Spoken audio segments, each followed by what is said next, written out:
Cachamaniacs.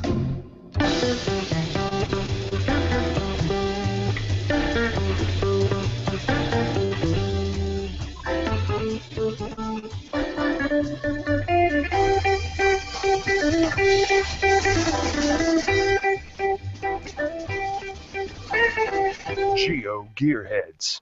Welcome to the 139th episode of the GeoGearHeads, the show for geocaching and other location-based gamers. I'm the Bad Cop, back with Daryl W4 and our very special guest from the longest-running podcast for geocachers. That's right, Sonny of Team Podcacher. Hello. How's it going, guys? I'm really excited to be here. Looking forward to it. We're really excited you could join us tonight. You know, these randomized shows that we do tackle a whole bunch of little topics all together in one show. Tonight, for instance, we have some GeoGearhead feedback, police caches, and other interesting finds. Once again, there's more gems to be found than will be part of the regular show. So, patron, look forward to another bonus show. Yeah, those bonus shows are one way that we thank those who financially support the shows. Think of them as bonus content on a DVD. It's cool, it's fun stuff, but it's extra material. This week we have topics like phone unlocking in the U.S., hacking cats, because, well, you know, it's the internet and we need more cats, new USB connections, gadget lockers in the parks, and more. If you'd like to support the shows and access all of that cool bonus content, click on the Patreon link on the website and make a monthly donation by credit card or PayPal. We appreciate the support from all of our donors, and that enables us to bring you these shows every week. And that includes the prize mailings. And this week, we have a couple of prizes from coinsandpins.com. First is a prize pack of achievement coin and pin, state flag, tags, or patches. That goes out to the one of the GeoGearheads who is able to tell us the correct number of spare satellites planned for the Galileo system. So is that kind of like having a spare tire in your car? You can just, pull over, pull the satellite out of orbit, pop another one out of the trunk. Satellites. Yeah. I suppose so. So, did we have the questions already submitted in? Yes.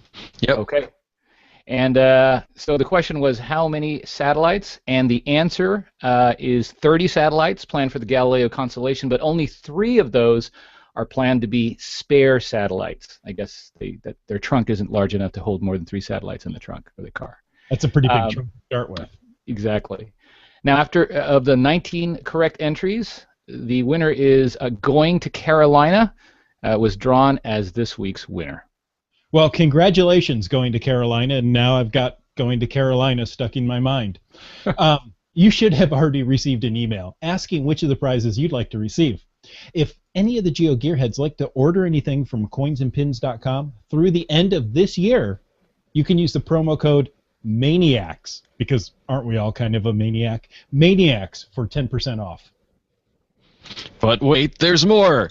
Just for those of you watching this live drawing, we have, or live recording, we actually have a special drawing for a chance at the Mariners Astrolab Geocoin.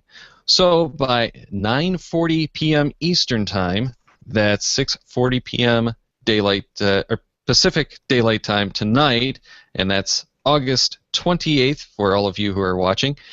Email us at geogearheads@cachamaniacs.com with the title Randomize 26 Live Question.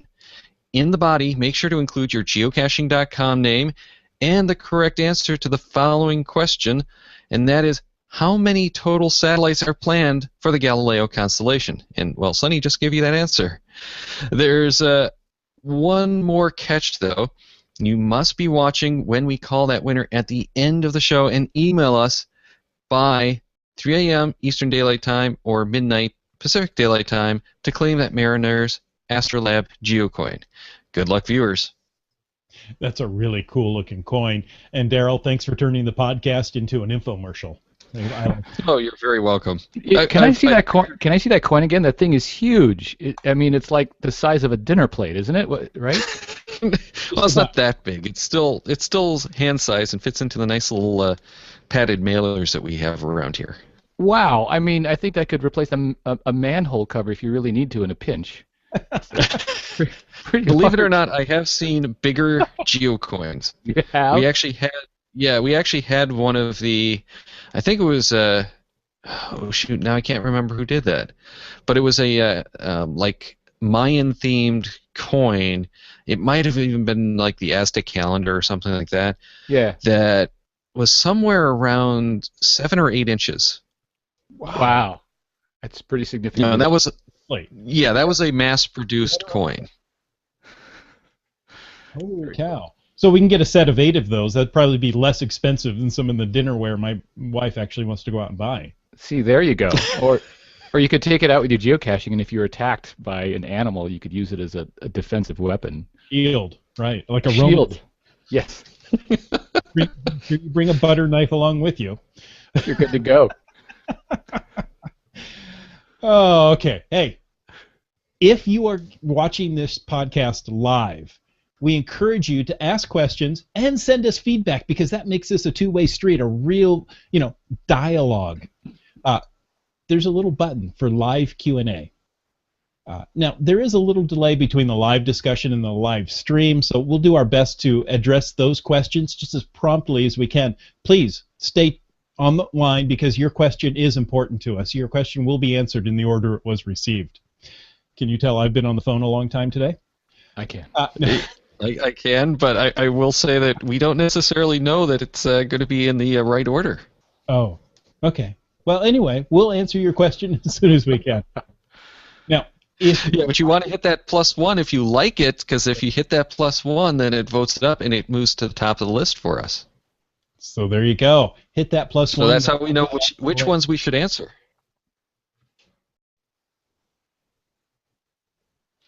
Sorry, I'm stepping all over you. Okay, go ahead. You take it. All right. So yeah, if you hit that +1 button, it moves up in the list so that we know which ones we should answer sooner. But there's also another one of those GX Proxy prize packs for one of the visitors at the block party, and the last of those goes to Audacity, or AC Doocy, sorry. I've been doing too much audio work lately, I guess. Yeah, well, I don't even use Audacity. I just know a lot of people who do. You don't have the Audacity? Use Audacity? No, I don't. I actually got started in this before Audacity, and I've pretty much stuck with the tools, outside of Audacity. Anyway, so congrats, AC Doocy, and make sure you email us at geogearheads@cachemaniacs.com with your postal address by midnight, September 13th, to claim that prize.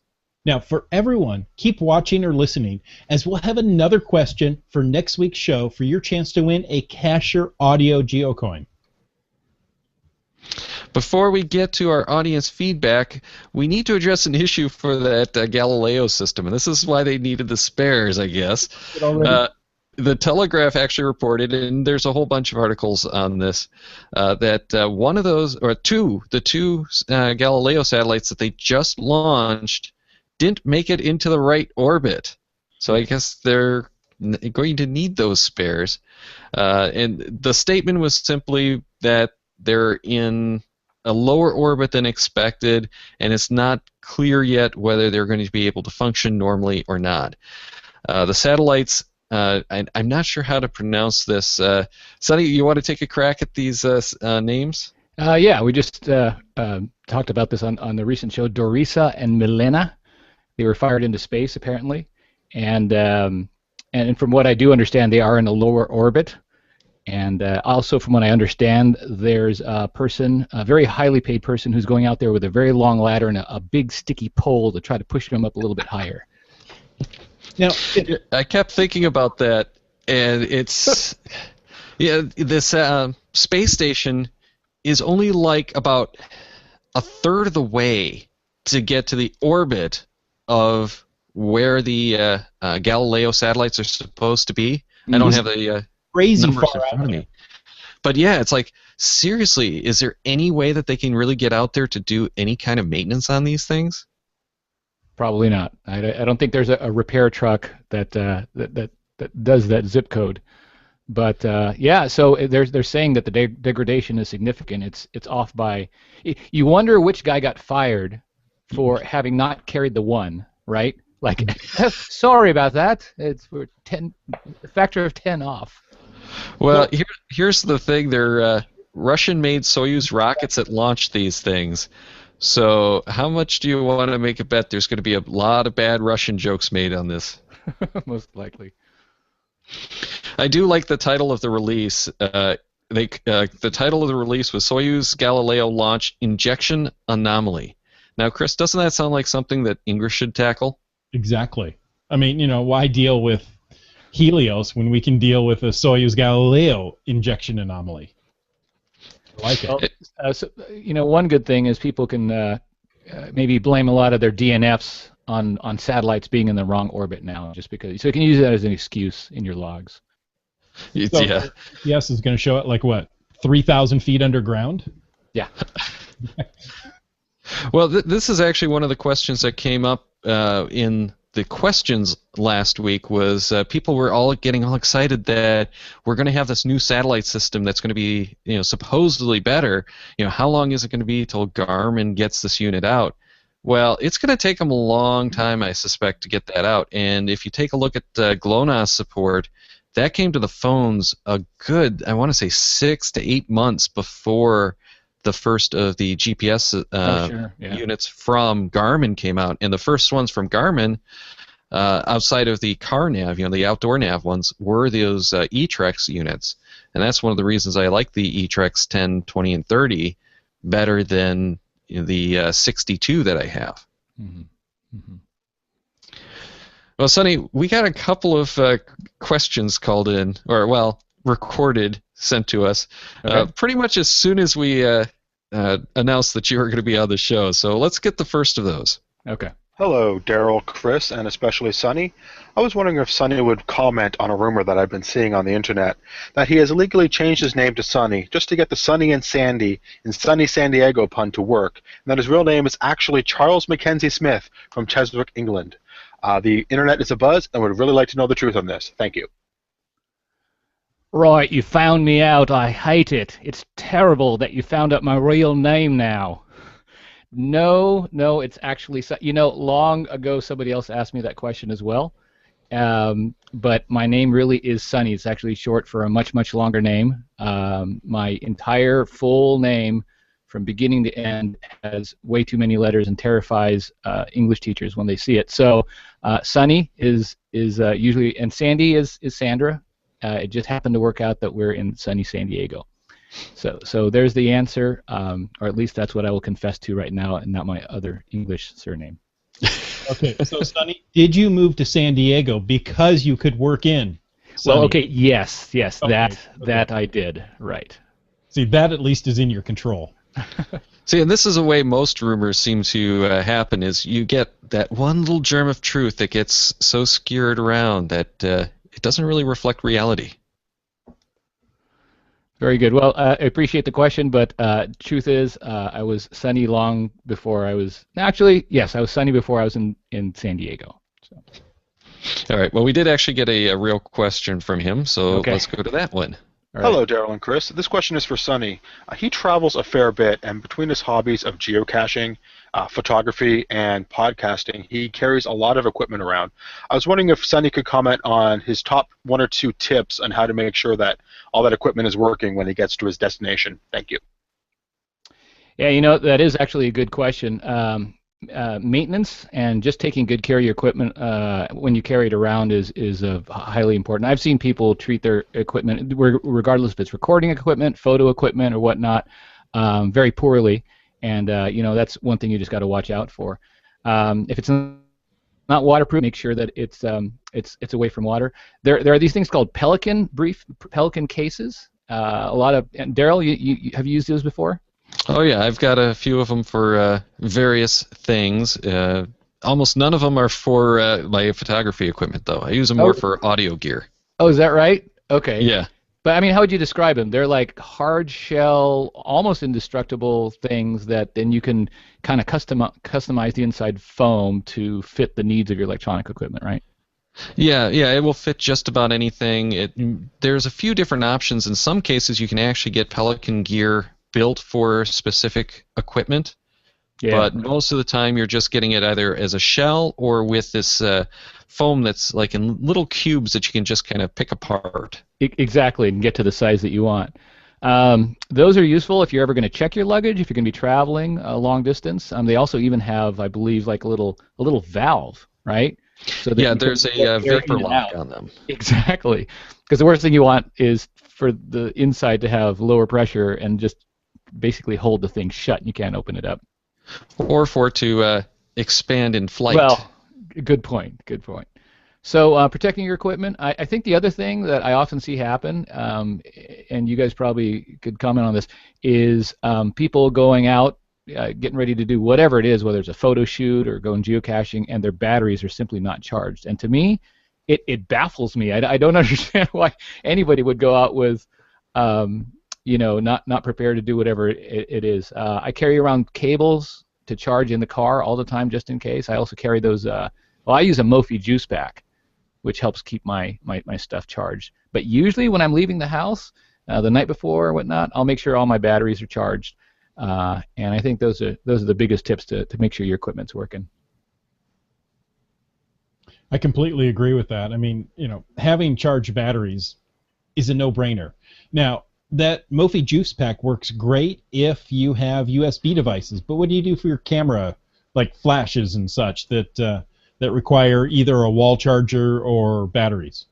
Yeah, you know what? I'm a big fan of, so for flashes and other things that use like AA's, I'm a big fan of the Eneloops, the Sanyo Eneloops. They have a fast recharge time, so they're they're pretty good in flashes.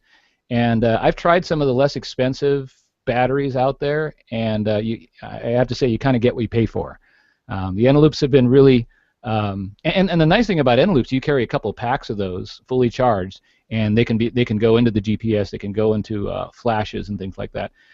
As far as the proprietary batteries that go in things like cameras, there's no way around it except to just carry an extra spare fully charged battery, but those usually last a long time. So. Very good. Yeah. I completely agree with you. I try to bring as much stuff with me that's all AA batteries, because even if you burn through it somehow, you can still run down to your local convenience store, grab a pack of AA's, and keep going. So it gives you the most flexibility, in my opinion. But I agree with you. I love the Eneloops. Yeah. So keep your batteries charged, carry extra batteries, take care of your stuff, keep it out of the water if it's not supposed to be there, and I think you'll mostly be okay. Very good. Well, we have some more feedback. This one's from Brylang. He sent an email saying, I'm heading to the block party in Seattle this week, and in fact, I saw him at the block party in Seattle last week. So nice. Okay.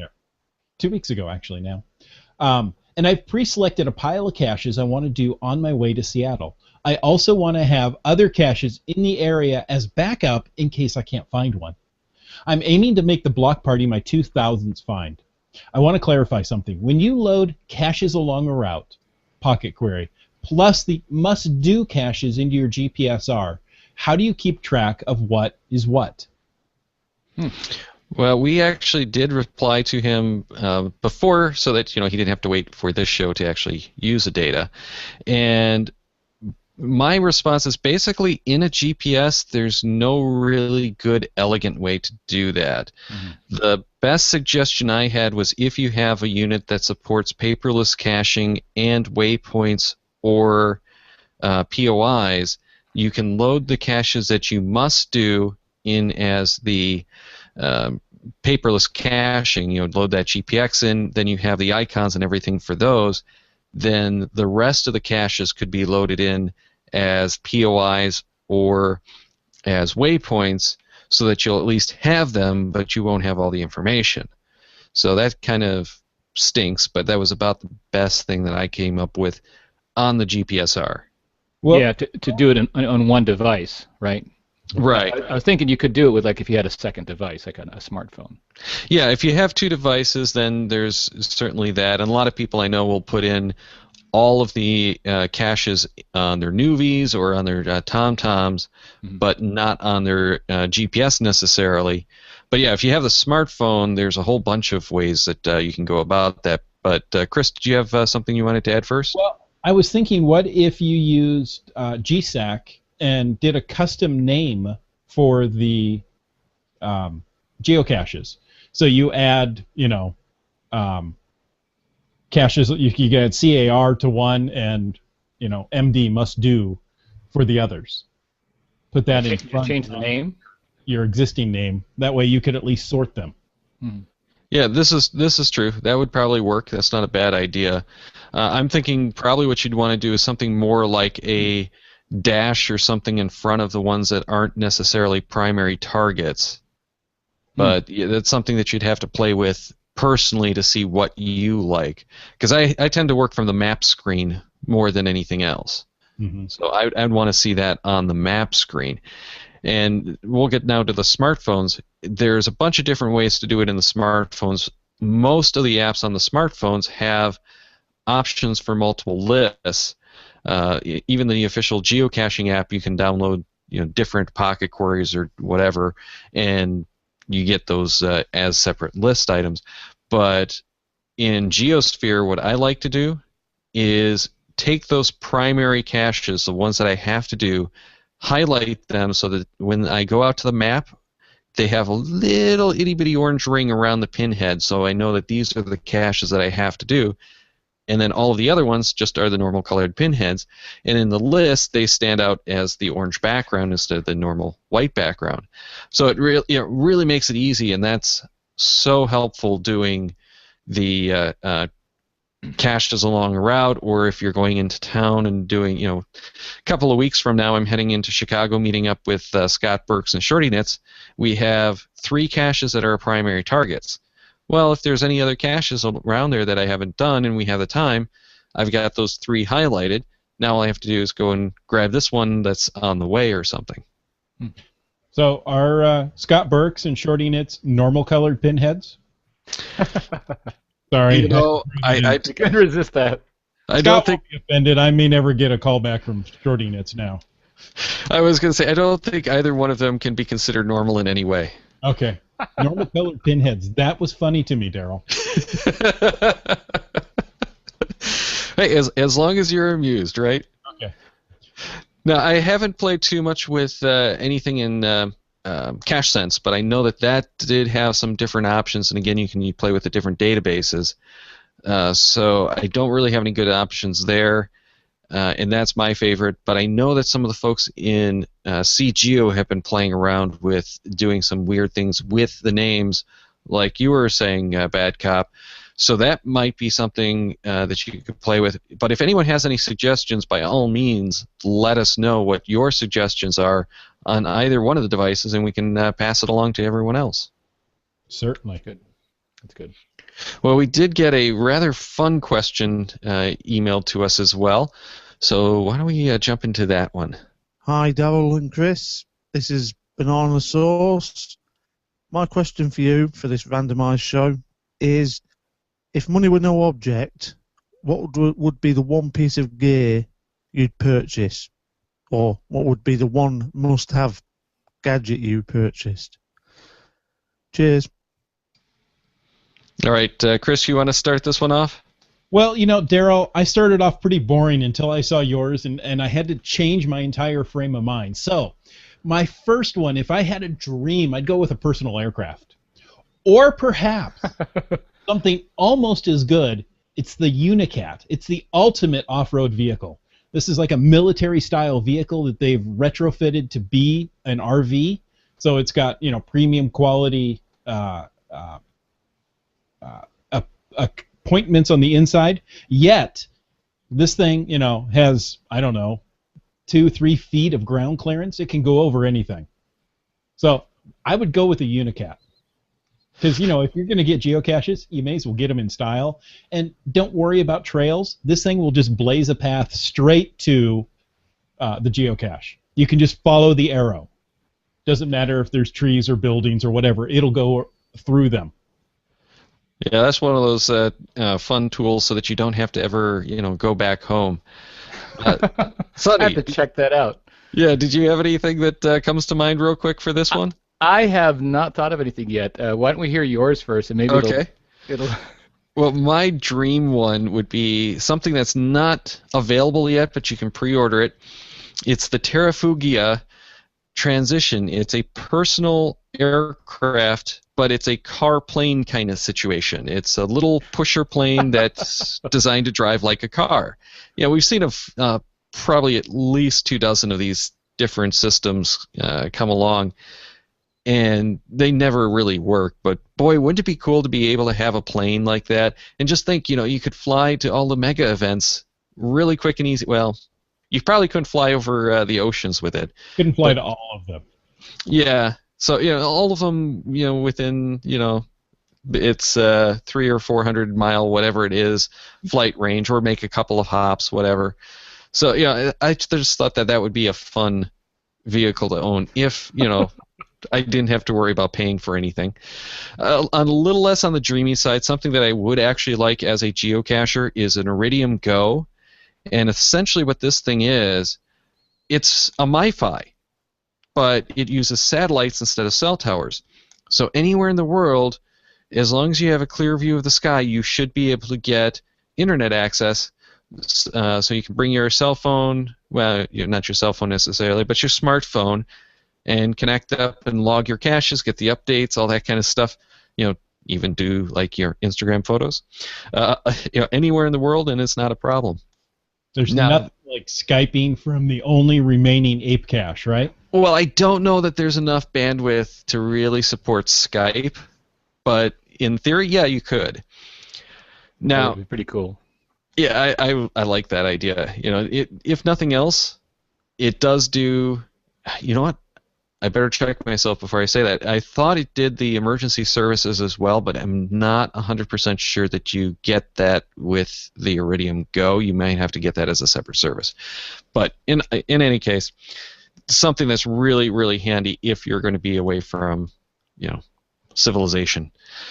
Now, the thing that I want, especially after last week's show, that I probably would actually get is a PrinterBot Simple Metal. It's a small, convenient, one of the better built units for 3D printing, but the catch is it's only a 6x6x6 build volume. So you're building little caches off that thing, not anything really big or cool, but still, great way to get started. And that's the one that Whitney suggests as the good entry level for people to get in and get a good quality 3D printer.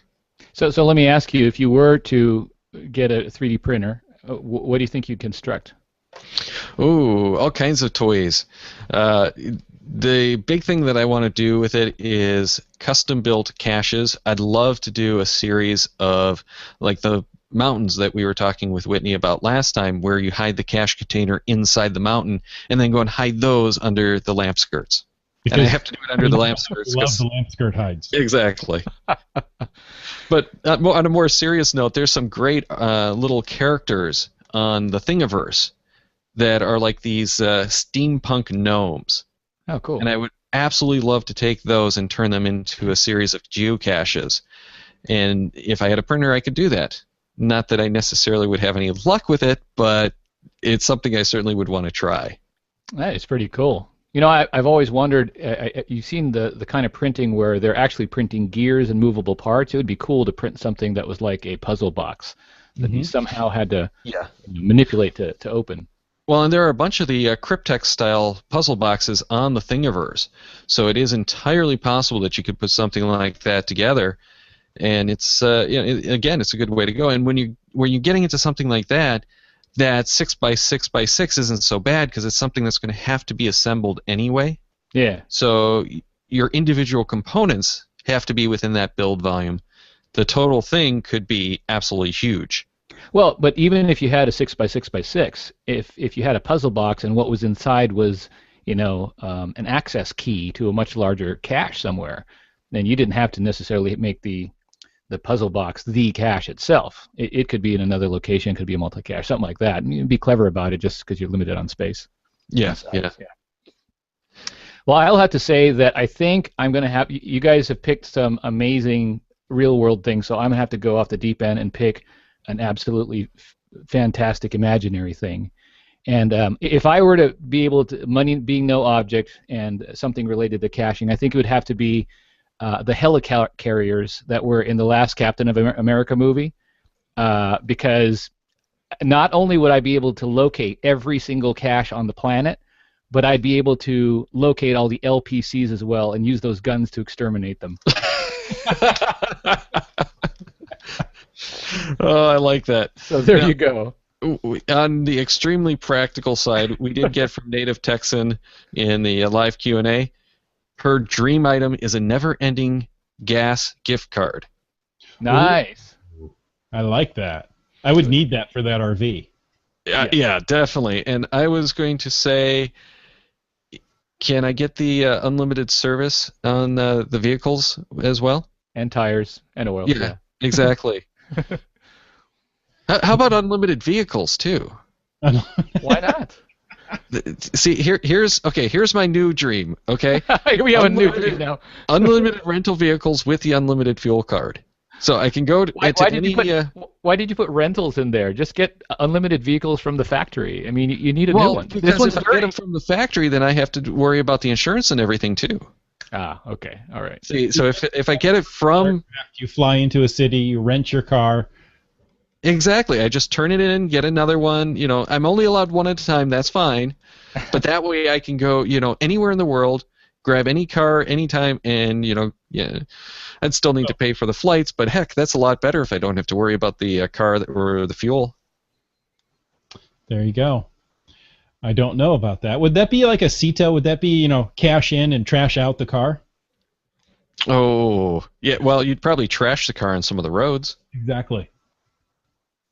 All right, well, why don't we get off of this unlimited train of thought here and move on to our next... Nice to dream, though. Isn't it? Nice to dream.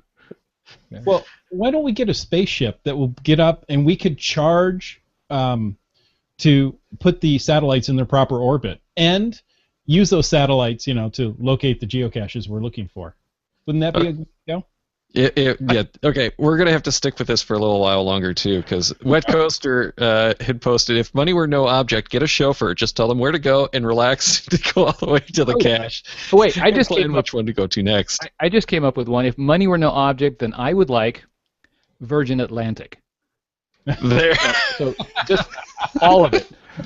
With their chauffeurs and everything. Everything. Another one here from Lewis. If you could go to any country outside of North America for a geocaching trip, where would you go to and why? Wow. Geocaching. Boy. It's tough. I mean, Germany comes to mind because of some of their incredible, T5 caches. Yeah. And I was kind of thinking the same thing. They have a nice variety of caches, too. There's some in Russia that I've heard about. Some of those forgotten places that I'd love to see. Yeah, right. But I still kind of really want to go to New Zealand and Australia. But see, I want to go there as a vacation, not necessarily. I will do caching, but that's not my caching goal. Does that make sense? Yeah. But yeah, it depends on what a geocaching trip defines. Is it going to be, are you going for that numbers run marathon type thing? Are you looking for just sightseeing by geocaching, which is kind of where I'm going with the Australia one, or are you going for more of that challenging geocaches? In which case, yeah, I think I'd definitely go to Germany for that one. Well, I just was looking up geotours today, and there's a nice little geotour in the Bahamas on the islands to go out and do it. So, if you need to go caching and have a location, maybe a geotour is the solution for you. Yeah. It'd be neat is to go to any of those places that you described and just have the time so that you're not worried about doing one or the other. I mean, if you were there and you knew you were going to be there because, I don't know what was paying for it, and you were out there for 2 or 3 months, you could do all the sightseeing you wanted to and also do all the geocaching. But I think some of the geocaches I've seen on videos, some of those underground, where were they at? Were they in the Czech Republic? I think so. Yeah. Yes, yeah. Some of those interesting underground, I don't know if they're sewers or whatnot, those tunnels, they looked interesting. But, yeah, that would be good to do, to have enough time to do both. Well, I threw it out earlier, but let's go to Brazil and do the last existing ape cache. That would be awesome. That's quite the adventure. That's not going to be, get many caches in a day. That's going to be, One in do a it day. for the adventure. Yeah. Yeah. Okay, going back to the 3D printing, Native Texan had posted that she loved the tree stump cache idea from last week's show.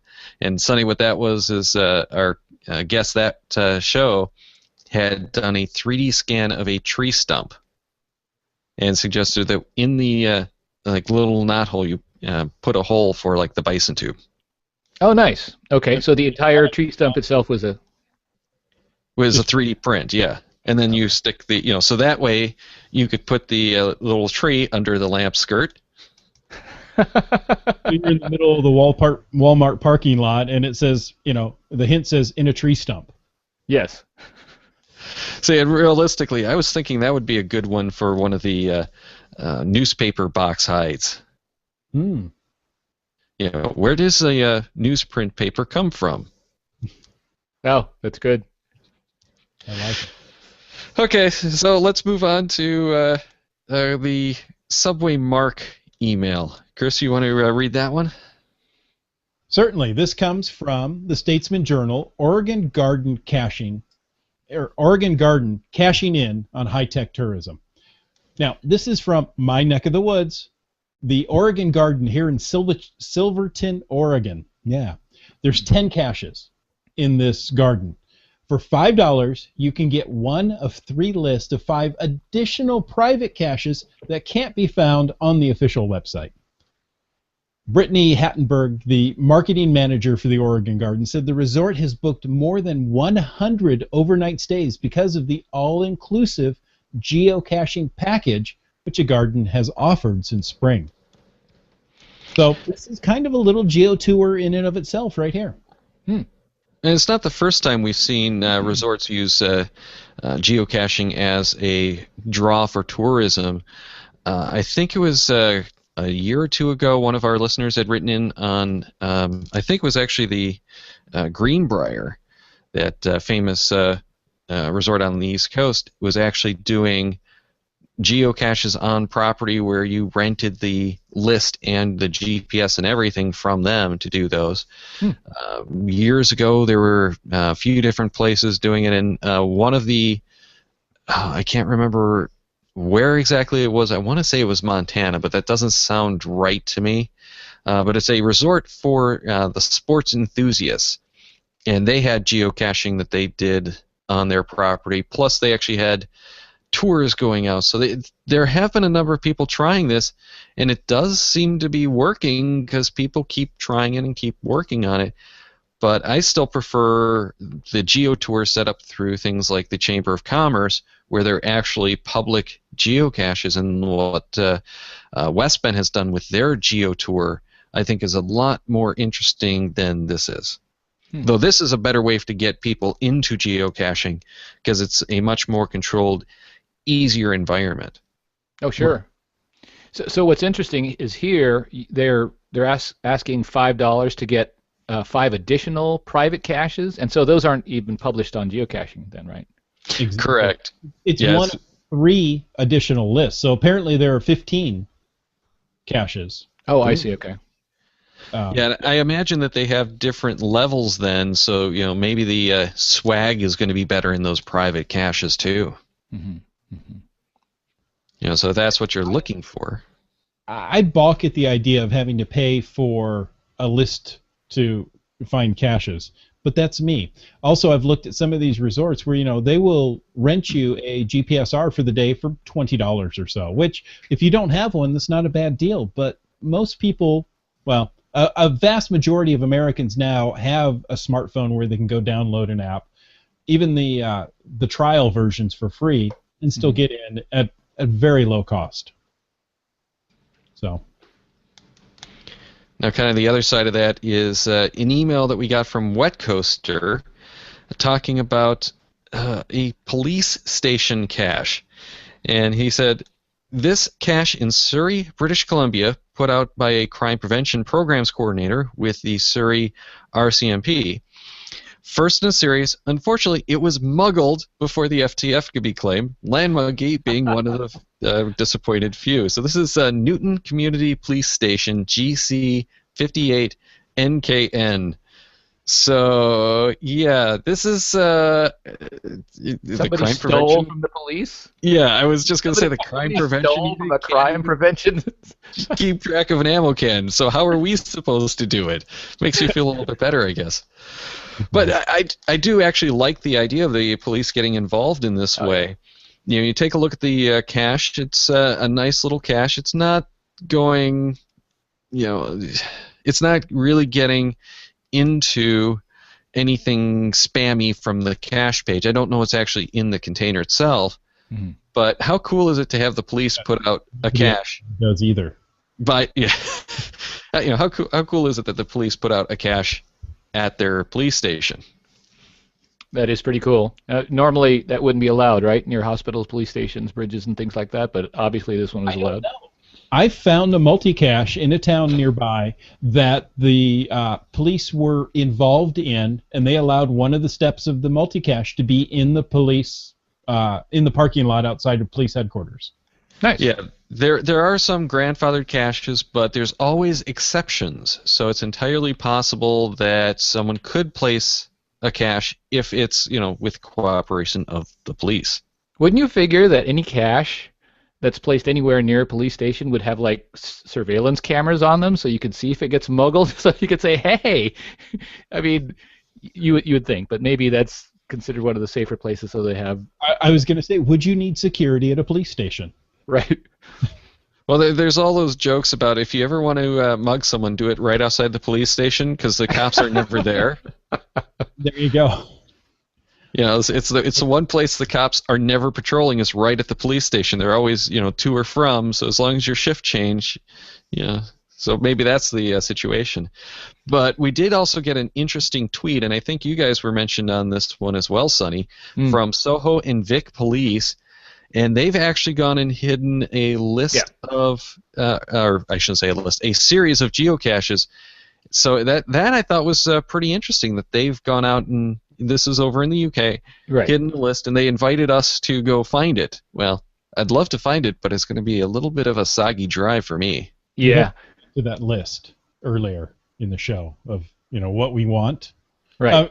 Can we hitch a ride on your helicarrier, Sonny? You guys are absolutely welcome on my helicarrier and my Virgin Atlantic, planes. Yeah, we did this we talked about this on our show recently. There, these two policemen, and if you go to the link, if you put it on the show notes of these police in Sandwell, and they're wearing the very classic sort of bobby hats, and they show themselves taking a selfie and finding a geocache.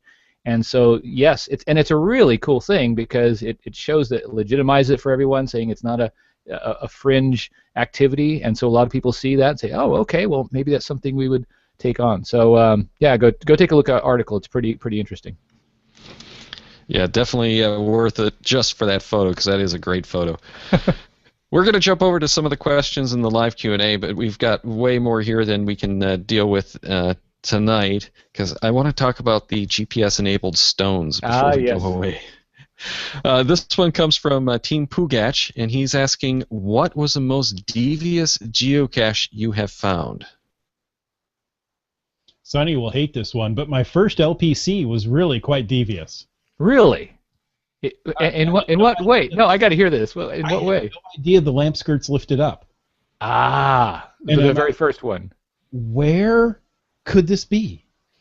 So that was devious for me. The first one, you go, I had no idea these things lifted up. Look at this. Yes. What a great idea. What a great idea. Yeah, I'm going to go hike 15,000 more.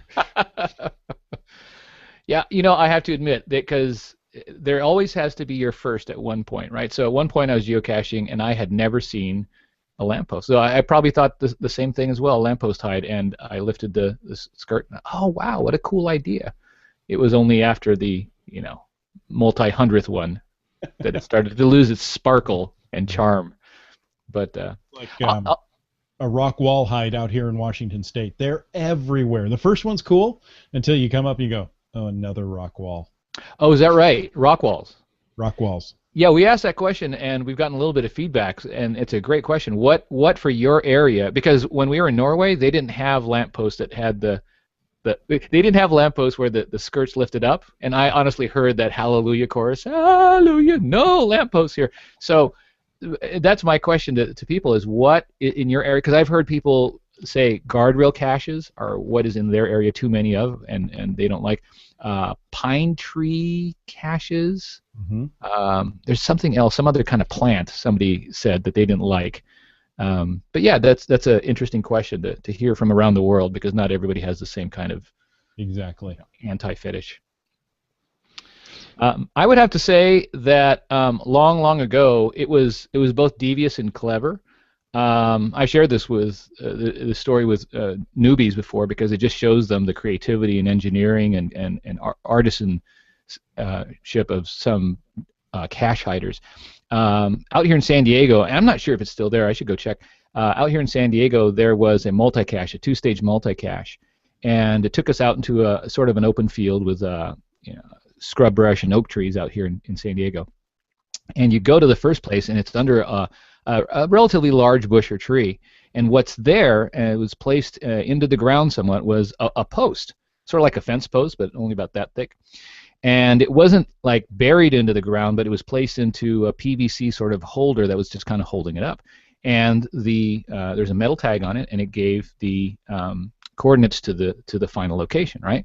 Well, as I kind of swiveled it around, I realized that the pole was loose, and I could lift it up. But being one of my first caches I ever found, I just put it back down. But then I thought, you know what? Something's going on here. So I picked up the pole, and it was about 5 or 6 feet long, and at the end was a little hook.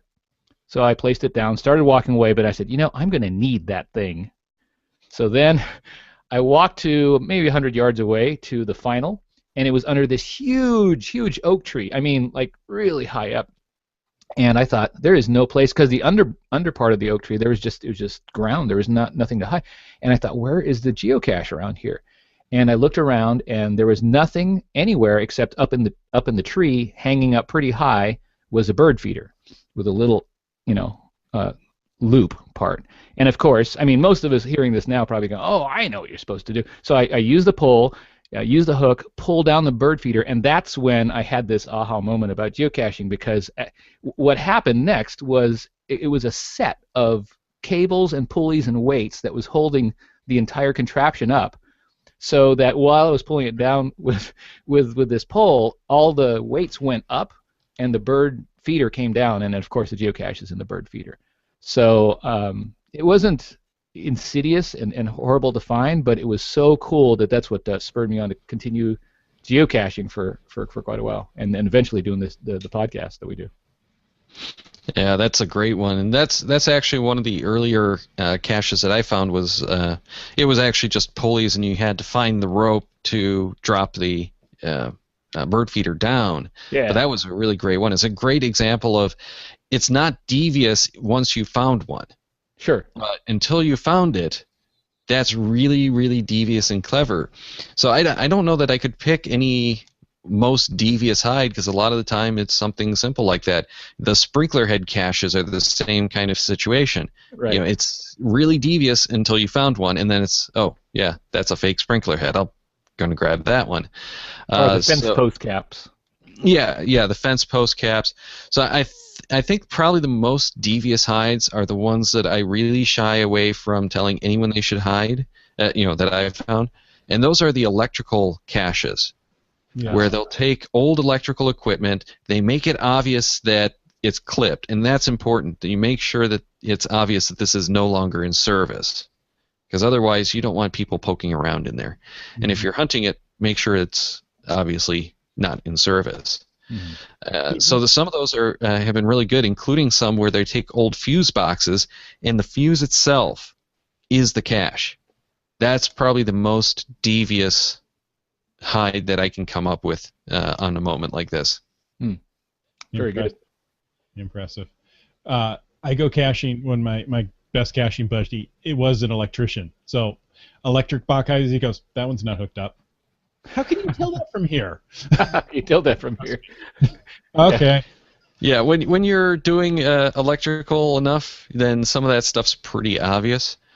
So yeah, it helps to know what you're doing if you're going for the electrical hides, and that's one of the reasons why I'm not so fond of them. Is if people don't know what they're doing and start poking around in live electrical equipment, Yeah, exactly.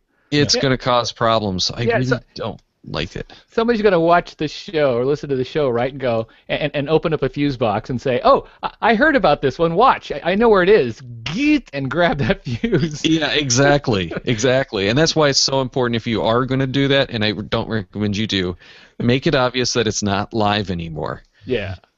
And Limax, talking about my sprinkler head caches, says that more often than not, when he hits them, they end up being real sprinkler heads, not the fake ones. Yes. Yeah, don't try taking apart a real sprinkler head. Right. Always give it a little tug on it first to see if it's attached. Yeah. So, but Limax did also ask, what cache gave us the greatest enjoyment or sense of accomplishment? Another really tough one. Okay.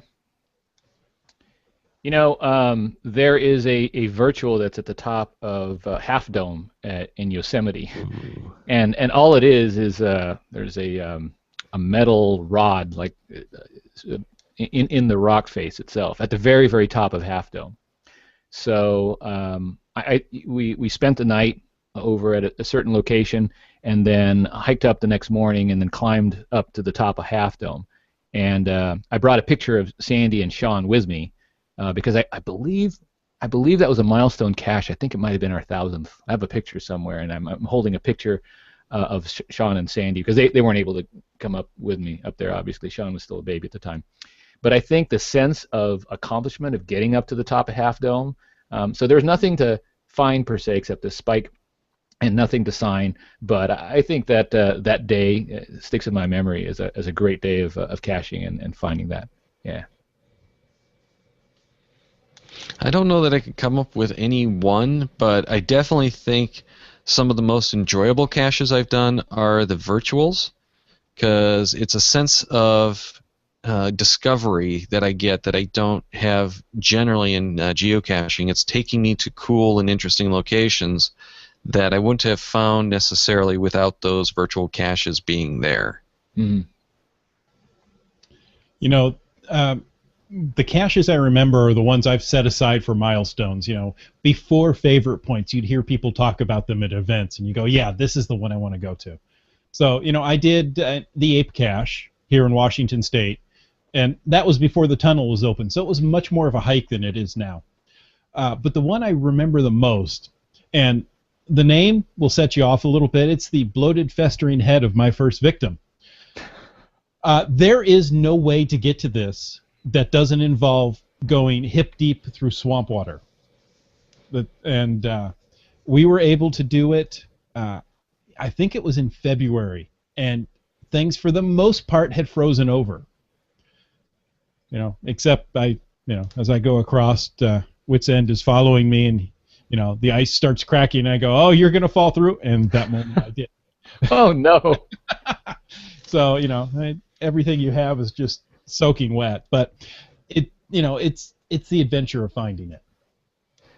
Now, I'd have to say that the Ape Cache was probably my greatest sense of accomplishment, because that was flying all the way across the country to get a cache that there weren't many of at that point. Now there's even fewer, but there weren't many of. I got to meet up with folks that I hadn't met up with before, and so it was a lot about the company, but it was that distance traveled, and again, the tunnel wasn't open, so it was a nice long hike. That's the last time I saw you, wasn't it?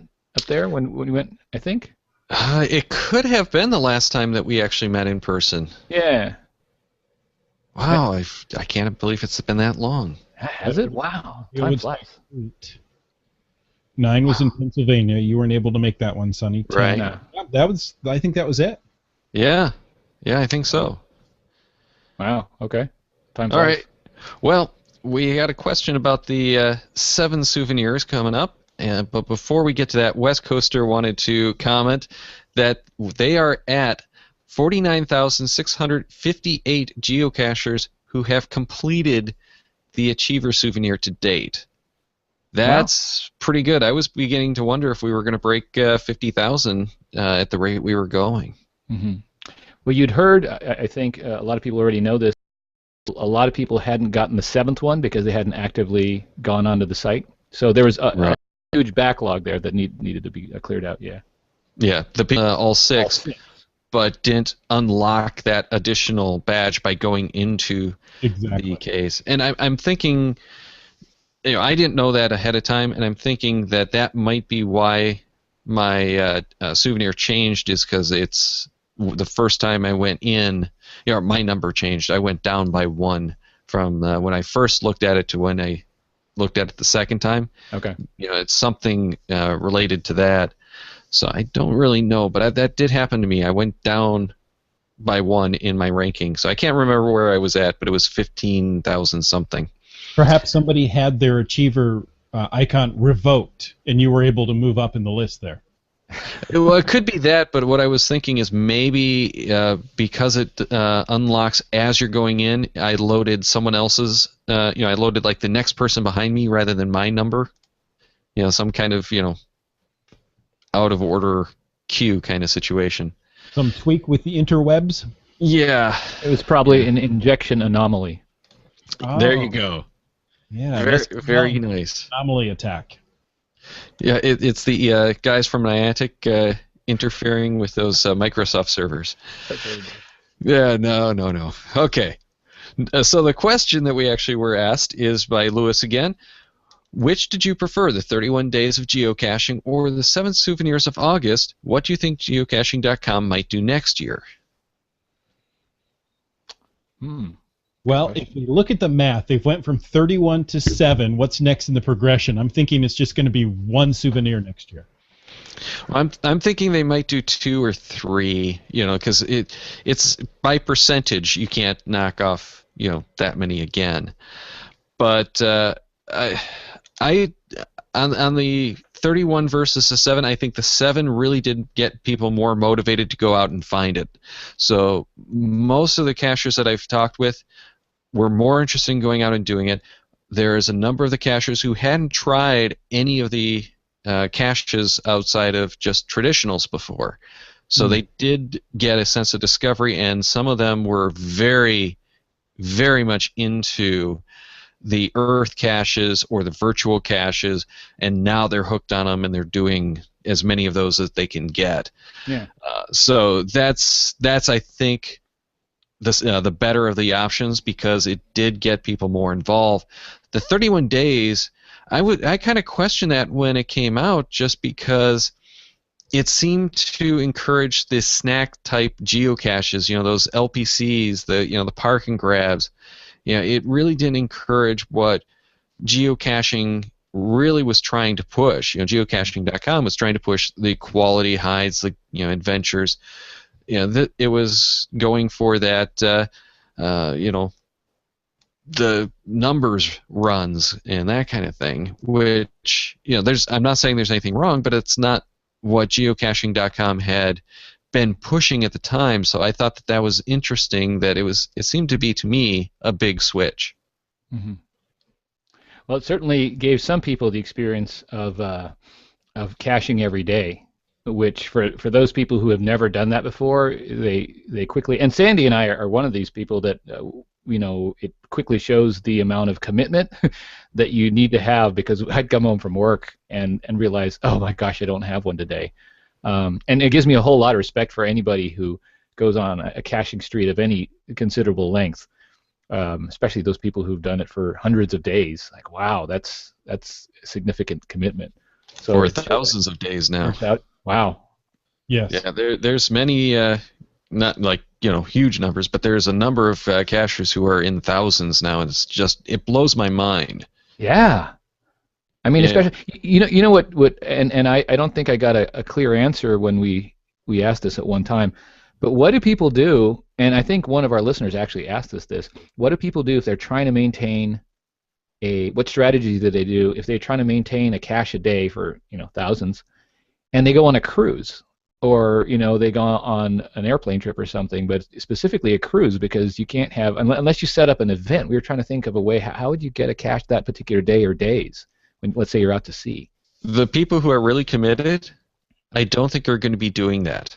Exactly. I think that's the answer, is simply if you're that committed to doing a cache a day, you're going to make sure your life revolves around making sure you can get caches. So you're not going to be doing the A cruise. cruises where you're not going to be in a port that has at least 2 caches that you can grab, your primary and your backup. So I think that speaks to the level of commitment that you need to pull it off. You have to start shaping your life around your caching. Right. But I mean, we thought about that, trying to find a cache in a port, but sometimes you're out at sea for the entire over 24 hours. So there's. And how do you plan that event? You're going to have to plan it at least 2 weeks. And get it approved. Location. Yeah, right. Okay, helicopters, guys. In the ocean. Your helicarrier things. Oh, never mind. I don't know what I was thinking. There you go. That would work. So, problem solved. I don't know. We can speculate about what Groundspeak is going to do, or Geocaching HQ is going to do for the next time. If they're going to go more or less. I'm curious to see what they do. But I kind of like getting the souvenirs. They're kind of cool to have. Maybe they'll do something completely random. It'll be like it's the second Tuesday of every month souvenir. Well, the thing I thought was cool about this one is they have turned the souvenirs into more of a badge now. Right. You had to complete these 6 to get the 1, and then you're given that number to give you that new sense of accomplishment. Yeah. So I'm thinking that next year we're going to see something kind of along those lines, and maybe it even involves something like a lab cache to go with it, but who knows? They're working on all kinds of new stuff over there, I'm sure. And it's just a matter of what looks like it's going to be most interesting and fit into where they think they'd like to see geocaching go for next year. Yeah. Well, I have to admit the 7 souvenirs of August has been far more challenging for me than the 31 days last year because I've completed a lot of caches around me. It was hard to find a letterbox hybrid or a virtual, or what was the other one? Where I Go? Where I Go. Mm-hmm. Yeah. It was difficult to find those, within, several miles of me. So I appreciated the search to go find that. Well, I think that's one thing with the 7 souvenirs. It did seem like it was much more difficult for the experienced cachers because they've cleared out a lot of those older style caches. Yeah. So it really did motivate the newer cachers to go out and try some of this stuff. But for the more experienced cachers, those of us who have been in it and done more caching, it was not as easy as doing a cache a day. Sandy and I traveled over 100 miles in one direction, and we did caches along a route. And so we wanted to find out how far we'd have to drive off this, over 100 miles on California freeway. That's a good, and it's going through very densely populated, cachely populated areas, right? And there were I think it was virtuals is what we were lacking, closer than 5 miles to one of these major freeways. And we were talking about the I-5 running up and down, and we couldn't find anything for a long time just because of what you're saying. I mean, we've been caching for a while, so we've cleared out a lot of caches, and then virtual caches are a little bit more far and few between. So. And especially for the virtuals, because a number of cachers, and myself included, really made a push after they were grandfathered in 2006, I think it was, to start running around and grab those, because we were afraid that Groundspeak was just going to go and mass archive them. Yeah. And we wanted to really do those before they got archived. Yeah. And even if Groundspeak hasn't been archiving them, it's been one of those situations that artwork disappears, so that virtual gets archived, the cache owner leaves caching and closes their account, and it gets archived. So we are seeing a lot of those virtual caches disappearing, and the rate does seem to be increasing because there's fewer and fewer virtual caches available. It sounds like you're talking about like endangered species or something. It very much is, and webcams are the most endangered cache out there now, I think. we ought to make a PSA about it, right? Yes. Save the webcam caches. There you go. We need the slow, sad music, Well,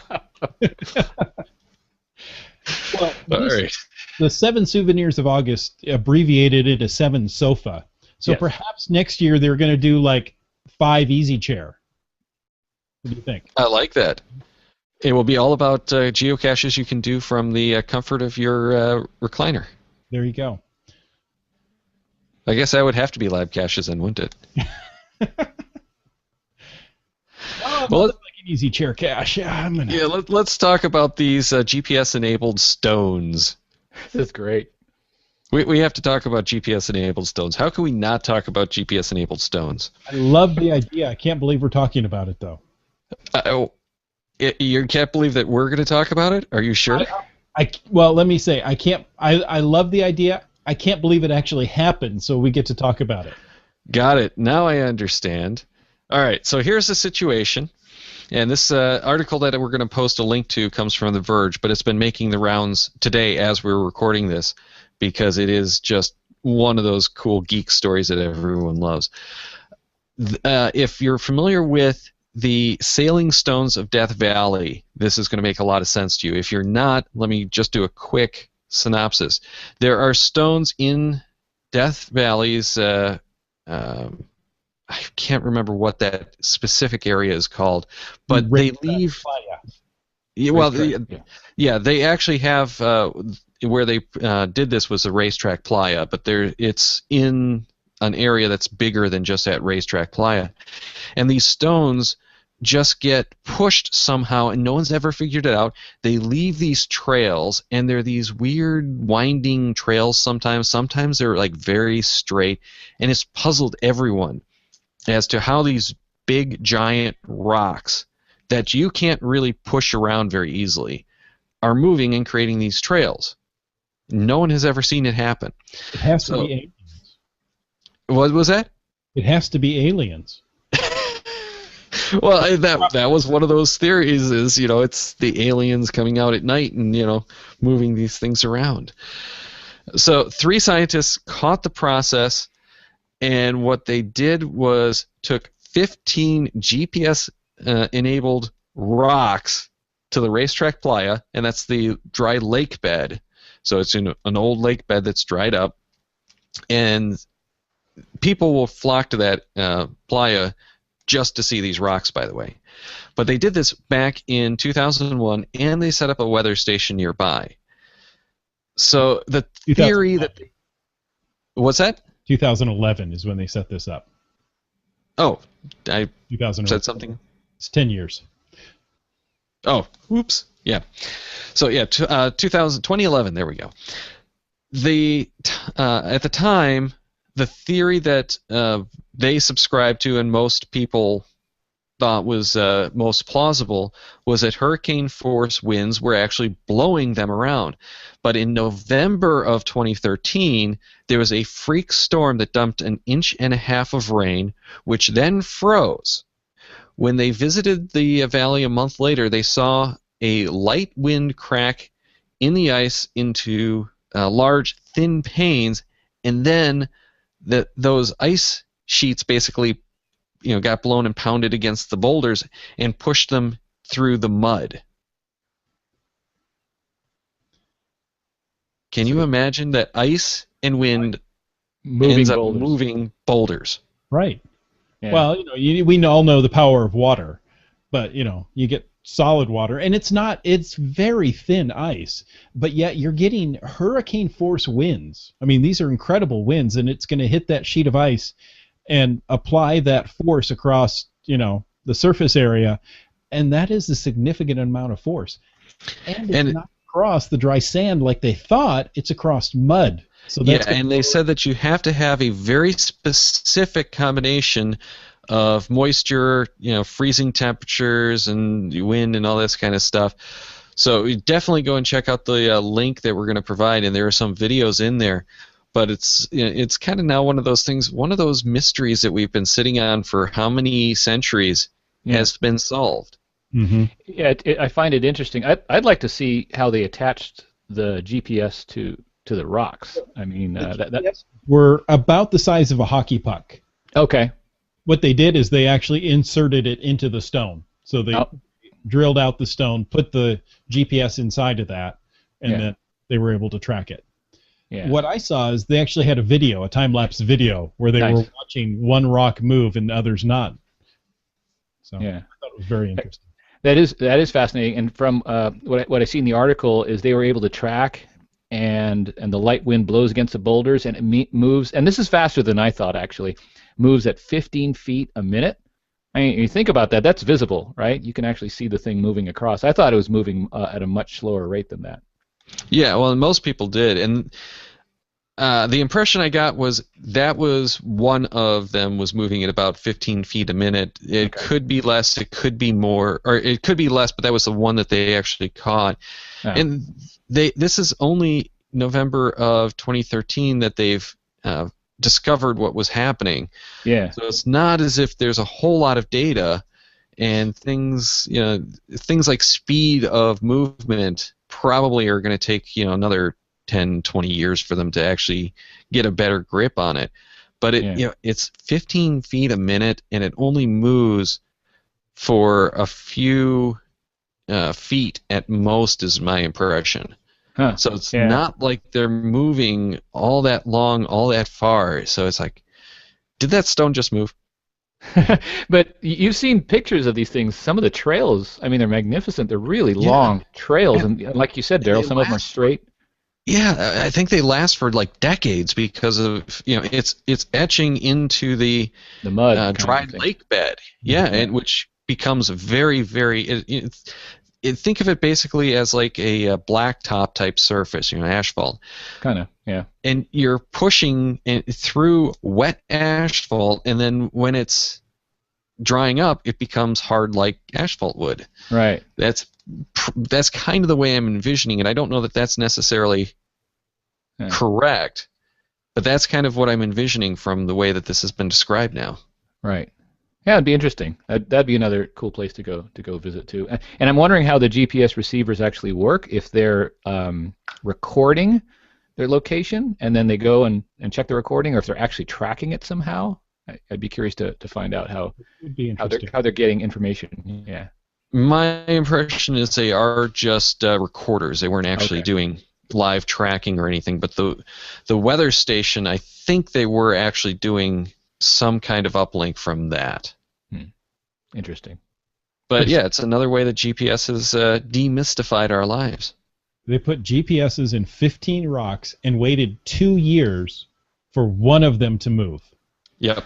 This is cutting edge science. You know what? It proves without a shadow of a doubt that the GPS moved in this fashion. Yeah. Exactly. Good. All right, so that's going to do it for our normal, regular edition. We're going to move on to our bonus edition. Sonny, I know it's getting late. Did you want to take off then, or are you going to hang out for the patron edition? You know what? I know Sean's waiting for me. He's been waiting for me earlier today, and I told him I was going to be off at a certain time. So I just want to thank you guys. This was a whole lot of fun. I hope I can come and join you once again. I had a lot of fun doing this, had a lot of laughs. And I really enjoyed my time here. So thanks for inviting me on, and we'll see you around. Well, thanks for joining us. It's been our pleasure. Yep. Thank you so much. All right. Well, I'll catch you guys later.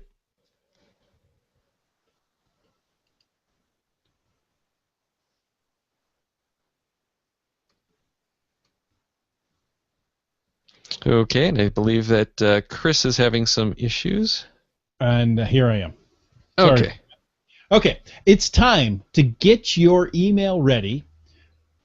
Put in the subject line question 140, that's 140, and address it to GeoGearHeads@cachemaniacs.com. And send that with your geocaching.com screen name and tell us what was Groundspeak's original name. If you get that correct entry to GeoGearHeads@cachemaniacs.com by 6 p.m. Pacific Daylight Time, 9 p.m. Eastern on September 3rd, you'll be entered into the drawing to win a Cacher Audio Geocoin. Thank you again to Billy Robson, the Going Caching Crew, Jersey Eric, Kitty Catch, Native Texan, Suchman, Wazong, Wet Coaster, and all of the GeoGearHeads patrons. Those monthly donations keep the shows coming and allow us to keep the contest going and the prize shipping out to the winner. As a thank you, they also get the bonus content like the one we're about to record now, and the bonus patron hangouts and posts. If you're enjoying the GeoGearheads shows and can afford a couple of bucks each month, please head over to our website and click on the Patreon link to join the patrons' ranks. So, we thank, again, those financial supporters. And to those supporting the shows in other ways. We had a couple of new iTunes reviews this month and heard from a couple of others how they're spreading the word about the show. So thank you so much for that. Every little bit helps, and don't forget, it's truly appreciated. We appreciate you. That helps us to continue bringing great shows like, are you ready for this list? September 4th, Caching Offline. September 11th, Our Essential Tools. September 18th, Evernote, number 2. September 25th, Travelers, number 2, again with our friend DeBear. And October 2nd, GSAC. So you're going to want to catch us live for all these shows at 6:10 p.m. Pacific, 9:10 p.m. Eastern through the Google Hangouts on Air. You can find those at geogearheads.com/upcoming or watch Facebook, Google+, Twitter, all those forms of social media for updates. We'd also love your feedback on these or any of our other shows. You can use the SpeakPipe widget at the CacheManiacs.com site or call our voicemail line at 206-350-3647. Even, there's more yet, don't hang up, email GeoGearHeads at CacheManiacs.com with text, even an audio attachment. So there's another one of these randomized shows coming up in October. And as you probably noticed, the randomized shows are largely shaped by you and your questions. So leave us questions, comments, tips, tricks, anything you want to be able to help us answer these and provide this incredible feedback to all of the GeoGearheads. All right, and I just realized that we hadn't yet done our live giveaways now, so it's time to announce that winner, which is Only Sleeping Now. Wow, how about that? I was just talking with her on Wallaby. So make sure to drop us your email address, and we'll get that coin out to you. That's that nice, lovely coin from coinsandpins.com. Good-looking coin. Check the Cachemaniacs website at cachemaniacs.com for more on the GeoGearheads, including show notes for this and all of our episodes. We love hearing from our listeners, so leave us feedback by calling 206-350-3647, by emailing geogearheads at cachemaniacs.com, or through social media. Your support helps keep the Cachemaniacs shows coming. Please consider becoming a patron or making a PayPal donation through the link on our website to support the Cachemaniacs shows. GeoGearheads is produced by Chris Steffenauer and Daryl Wanberg. This show is copyright 2014 by Daryl Wanberg. All rights reserved.